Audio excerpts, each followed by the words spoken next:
विश्व के हर एक सफर में विजेताओं की बात होती है। विश्व के हर एक सफर में विजेताओं की बात होती है। जहां मुसीबतें घुट कर दम तोड़ता है, वहीं से दोस्ती की शुरुआत होती है। मुझे पाना आपकी किस्मत थी। मुझे पाना आपकी किस्मत थी और मुझे खोना आपकी कमियां होगी। आप लोग देख रहे हैं fast coaching centre by Upendra sir का चैनल, और आज हम लोग बिहार बोर्ड 10th क्लास का संस्कृत का 13वां चैप्टर, जिसका नाम है विश्व शांति, कवर करने वाले हैं। इस चैप्टर से एग्जाम में मिनिमम 2 मार्क्स और मैक्सिमम 5 मार्क्स का क्वेश्चन पूछा जाता है, ऑब्जेक्टिव और सब्जेक्टिव। इस वीडियो को देखने के बाद आपको किसी और वीडियो को देखने की आवश्यकता नहीं होगी या बुक पढ़ने की आवश्यकता नहीं होगी। चलिए शुरू से शुरू करते हैं। जैसे कि चैप्टर का नाम है विश्व शांति, तो विश्व शांति पाठ में अशांति के बारे में बतलाया गया है। बताया गया है कि पूरे विश्व में हर एक धरती के देशों में, हर एक राज्यों में, हर एक गांवों में, सभी जगह क्या फैला है? अशांति ही अशांति। तो इस पाठ में अशांति का वर्णन किया गया है और इसको हटाने का, यानी अशांति को दूर करने का, निवारण करने का उपाय बताया गया है। बताया गया है कि अशांति उत्पन्न होने का मुख्य 2 कारण है। एक है ईर्ष्या और एक है असहिष्णुता। यानी ईर्ष्या का मतलब होता है जलन। अगर आप में जलन है, असहने की शक्ति नहीं है, यानी असहनशीलता है, तो स्वाभाविक है कि अशांति उत्पन्न हो जाएगी। जैसे कि इस पाठ में बताया गया है कि आजकल एक परिवार दूसरे परिवार को लेकर के जलता है। एक परिवार दूसरे का उत्कर्ष विकास देखता है तो जाकर के जलता है। एक देश दूसरे देश का विकास उन्नति देखता है, उत्कर्ष देखता है तो जलता है। ऐसे ही बताया गया है कि एक परिवार दूसरे परिवार से, एक गांव दूसरे गांव से, एक जिला दूसरे जिला से, एक राज्य दूसरे राज्य से, तथा एक देश दूसरे देश की उन्नति को देखकर, विकास को देखकर, उत्कर्ष को देखकर जलन की भावना रखता है, जिससे स्वाभाविक रूप से अशांति की उत्पत्ति होती है। इसमें होता क्या है कि एक देश दूसरे देश से डायरेक्टली युद्ध तो नहीं करता है, लेकिन केवल बातों बातों से युद्ध करता है। जैसे एक देश दूसरे को धमकी देता है कि मैं आप पर बम फेंक दूंगा, दूसरा इसके तैयारी में लग जाता है, कुछ मिसाइल, कुछ अस्त्र, कुछ शस्त्र बनाने लगता है, जिसे हम लोग शीत युद्ध के नाम से जानते हैं। आप लोगों से एग्जाम में पूछा जाएगा शीत युद्ध क्या है, तो आप लोग आंसर करेंगे कि शीत युद्ध का मतलब होता है कि इसमें अस्त्र शस्त्र यानी गोला बारूद, बम का, मिसाइल का यूज नहीं होता है, केवल बातों से द्वंद्व युद्ध होता है, केवल बातों से ही बोला जाता है। इसी को कहा जाता है शीत युद्ध। और आप लोगों से पूछा जाएगा कि मानवता का विनाश का कारण क्या है, यानी मनुष्य का जो विनाश का कारण है इसका क्या है, तो इसका कारण क्या है? अस्त्रों शस्त्रों का निर्माण। या फिर ऑप्शन में दिया रहेगा अशांति, तो मरना है अशांति। आप लोग भी जानते हैं कि आज एक देश दूसरे देश को जीतने के लिए अस्त्र शस्त्र का निर्माण कर रहा है, गोला बारूद बना रहा है। इससे होगा क्या? आप लोग देखते ही हैं कि आज स्वाभाविक रूप से कभी पाकिस्तान, कभी भारत से युद्ध हो जाता है। इसमें कैसे शांति कायम रहेगी? इस तरीके से आज पूरा दुनिया में ही, पूरे विश्व में ही अशांति का माहौल बना हुआ है।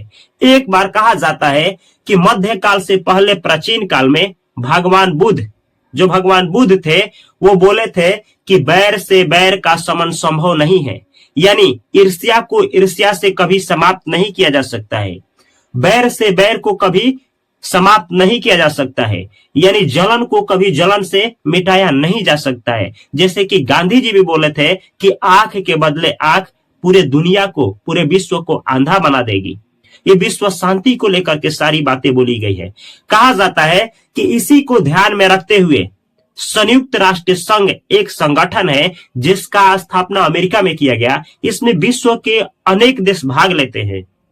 और इसमें होता क्या है कि जब एक देश दूसरे से युद्ध करने लगे या विचार विमर्श करने पे मजबूर हो जाए, किसी बात को लेकर के झगड़ा करने लगे, टकराव करने लगे, विवाद करने लगे, तो संयुक्त राष्ट्र संघ में जितने भी देश शामिल है उसको समझाते हैं, अलग करते हैं।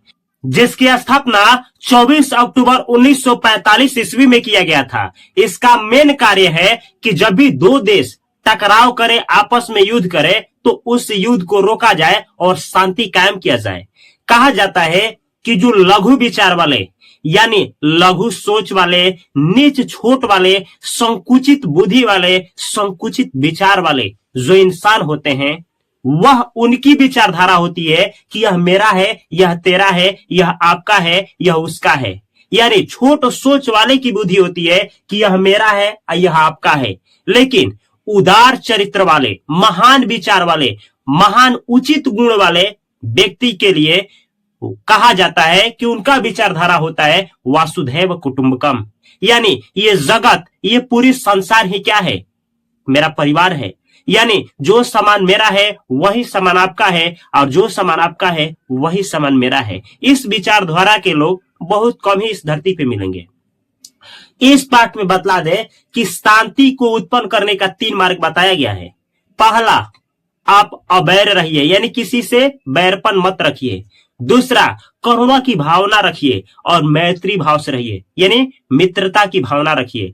आप लोगों से पूछा जाएगा 2 नंबरिया क्वेश्चंस कि विश्व शांति पाठ में किसका वर्णन किया गया है, क्या बताया गया है, तो आप लोग बताएंगे कि विश्व शांति पाठ में अशांति का वर्णन किया गया है और शांति की उत्पत्ति का मुख्य कारण बतलाया गया है। क्या बतलाया गया है? अबैर और क्या, करुणा और मैत्री भाव, यानी मित्रता। ये 3 चीज रहेगा तो विश्व में शांति की उत्पत्ति हो जाएगी। यह भी बताया गया है कि अगर पूरे विश्व में शांति को स्थापित करना है तो दूसरे का परोपकार करिए, दूसरे का सहयोग करिए। इससे होगा क्या? इससे पूरा विश्व में शांति स्थापित होगी। यह भी बताया गया है कि स्वार्थ से क्या बढ़ता है, तो स्वार्थ से दुश्मनी बढ़ती है, यानी शत्रुता बढ़ता है। आप लोगों का अभी तक जो भी इस चैप्टर से पूछा गया है क्वेश्चन से सारा का आंसर कर दिए। इसमें यह भी बताया गया है कि परपीड़न, परपीड़न का मतलब होता है दूसरे को क्या करना, तो दूसरे को कष्ट देना, तकलीफ देना। परपीड़न से आत्मनाश होता है, यानी आप दूसरे को कष्ट देते हैं तो आपकी आत्मा का नाश होता है। इस पाठ में ये पढ़ने को मिलता है। चलिए देखा जाए जो भी ऑब्जेक्टिव सब्जेक्टिव क्वेश्चंस पूछे जाते हैं उसको आप कैसे बनाएंगे। ये है विश्व शांति पाठ। ये क्या है? निबंध है। आपसे बोला जाएगा कि बताइए विश्व शांति पाठ में किसका वर्णन है, तो आप बताएंगे ऐसे, विश्व शांति पाठ में अशांति का वर्णन किया गया है एवं इसका निवारण का उपाय बताया गया है। यानी विश्व शांति में बताया गया है कि हर एक जगह आज विश्व के कोने कोने में, हर एक देश में क्या है? अशांति ही अशांति है। और बताया गया है कि अगर शांति क्या करना है, स्थापित करना है, उत्पन्न करना है, तो इसके लिए आपको अवैर, यानी किसी से बैरपन मत रखिए, करुणा की भावना रखिए, मैत्री भाव से रहिए, तो पूरा विश्व में क्या हो जाएगा? शांति की उत्पत्ति हो जाएगा। ऐसे ही आपसे पूछा जाएगा एक देश दूसरे देश से क्या क्या क्या देख करके जलता है, तो क्या देख करके जलता है? उत्कर्ष देख करके, विकास, उन्नति देख कर जलता है। आप लोगों से पूछा जाएगा परपीड़न से होता है, क्या होता है? आत्मनाश होता है, यानी अपने आत्मा का नाश होता है। जो व्यक्ति दूसरे को तकलीफ देता है उसी की आत्मा का नाश होता है। आप लोगों से पूछा जाएगा परोपकार सहयोग से क्या चीज की स्थापना होती है, तो शांति की। या आप लोगों से पूछा जाएगा शांति की स्थापना किससे होती है, तो परोपकार रहेगा तो परोपकार टीका लगाना है, और सहयोग रहेगा तो सहयोग टीका लगाना है।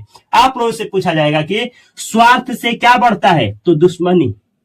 दुश्मनी का मतलब होता है शत्रुता बढ़ता है। आप लोगों से पूछा जाएगा वैरेण वैरस्य समनम असंभवम, वैरेण वैरस्य समनम असंभवम, इसका मतलब होता है बैर से बैर का समन करना असंभव है, यानी बैर को बैर से क्या करना? दूर करना असंभव है। यह कथन किसका है? बुद्ध भगवान का। यानी बैर से बैर को, जलन को जलन से, द्वेष को द्वेष से खत्म नहीं किया जा सकता है। ये किसने बोला था?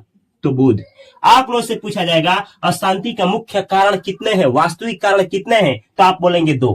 आप लोगों से पूछा जाएगा कि विश्व में अशांति के मुख्य कारण कितने हैं, लिखे, तो आप बोलेंगे कि विश्व में अशांति के मुख्य कारण 2 हैं। कौन कौन? तो एक है ईर्ष्या और दूसरा है असहिष्णुता। असहिष्णुता का मतलब होता है, समझिएगा, ईर्ष्या का मतलब होता है किसी को देख करके जलना, जलने की भावना होना, यानी किसी के प्रति जलन की भावना होने को ही बोला जाता है ईर्ष्या। असहिष्णुता का मतलब होता है असहनशील होना, यानी कोई आदमी आया आपको बोल दिया, आप उससे सहे नहीं, यानी सहने की क्षमता आप में नहीं है, बात को आप सहते नहीं है, उसी को बोला जाता है असहनशीलता, इसको बोला जाता है असहिष्णुता। तो अगर किसी व्यक्ति में ईर्ष्या और असहिष्णुता है तो भाव स्वाभाविक है वो कि कभी ना कभी वो क्या करेगा, मारपीट जरूर करेगा। तो ईर्ष्या और असहिष्णुता किसका कारण है, मुख्य कारण, तो अशांति का। या अशांति का मुख्य कारण कौन है, तो ईर्ष्या और असहिष्णुता। इस लाइन को रट करके जाना है, एग्जाम में पूछा जाता है। आगे पूछा जाएगा आप लोग से शीत युद्ध क्या है, तो आप लोग बोलेंगे बिना अस्त्र शस्त्र का उपयोग किए केवल बातों से हुए द्वंद्व युद्ध को ही शीत युद्ध कहते हैं। यानी इसमें एक देश दूसरे देश से क्या करेगा, लड़ाई झगड़ा नहीं, केवल बातों से ही फाइटिंग होगा। आप लोग से आज पूछा जाएगा कि आज हर एक देश में क्या चल रहा है, तो शीत युद्ध चल रहा है। देश देश में राज्यों के बीच क्या चल रहा है, शीत युद्ध चल रहा है। आप लोग से पूछा जाएगा दो देशों के बीच उत्पन्न विवाद या तनाव को दूर करने के लिए किस संगठन का स्थापना किया गया है और कब किया गया है, तो 24 अक्टूबर 1945 को किया गया है और संयुक्त राष्ट्र संघ का किया गया है। संयुक्त राष्ट्र एक संघ है, इसी की स्थापना किया गया है। आप लोगों से पूछा जाएगा कि संकुचित बुद्धि या लघु बुद्धि या नीच विचार वालों की सोच क्या होता है, तो उन लोगों का सोच होता है कि यह मेरा है और वह तेरा है। आप लोगों से पूछा जाएगा कि वसुधैव कुटुंबकम, यानी पूरा परिवार, पूरा संसार ही एक परिवार है, यह सोच किनका होता है, तो उदार चरित्र वाले का, यानी महान विचार वाले का, उच्च विचार वाले मनुष्य का होता है, उच्च बुद्धि वाला मनुष्य का होता है। अगर यह वीडियो आप लोगों को अच्छा लगा तो अपने दोस्त के पास अवश्य भेजें, ताकि आप भी 10th क्लास में बेहतर रिजल्ट लाए और आपका दोस्त भी बेहतर रिजल्ट लाए। और ध्यान रहे, केवल दोस्त के पास नहीं, उनके पास भी भेजिए कि वो भी बेहतर रिजल्ट लाए। अगर 10th क्लास पास करते हैं, इस वीडियो का सहयोग रहता है, तो 10th क्लास पास करने के बाद इस चैनल पे आकर के जरूर इस वीडियो के कमेंट बॉक्स में कमेंट करें कि यह चैनल सही है, इस चैनल से 10th क्लास की तैयारी किया जाए। और इस वीडियो को अवश्य किसी ना किसी सोशल मीडिया, किसी ना किसी ग्रुप में अवश्य शेयर करिए, अपने व्हाट्सएप पे लगाइए, इसका लिंक व्हाट्सएप पे लगाइए। और संस्कृत का 14 चैप्टर है जिसे पढ़ करके जाएंगे, बेहतर रिजल्ट लाएंगे। यहाँ पे प्लेलिस्ट है, पूरा प्लेलिस्ट की वीडियो को देखिए। और बहुत सारे मेरे चैनल है, यहाँ फाइनेंस का चैनल है जिसका नाम है फास्ट फाइनेंशियल एजुकेशन चैनल, इसको भी सब्सक्राइब करिए। यहाँ इंग्लिश का चैनल है, हर एक चैनल से जुड़े रहिए। और फेसबुक पे, इंस्टाग्राम पे भी फास्ट कोचिंग सेंटर करके चैनल है, वहां भी मुझे फॉलो करिए। मैं मिलता हूं अगली वीडियो में बेहतर कंटेंट के साथ, तब तक के लिए आप सभी को बहुत सारा प्यार। Thanks for watching this video.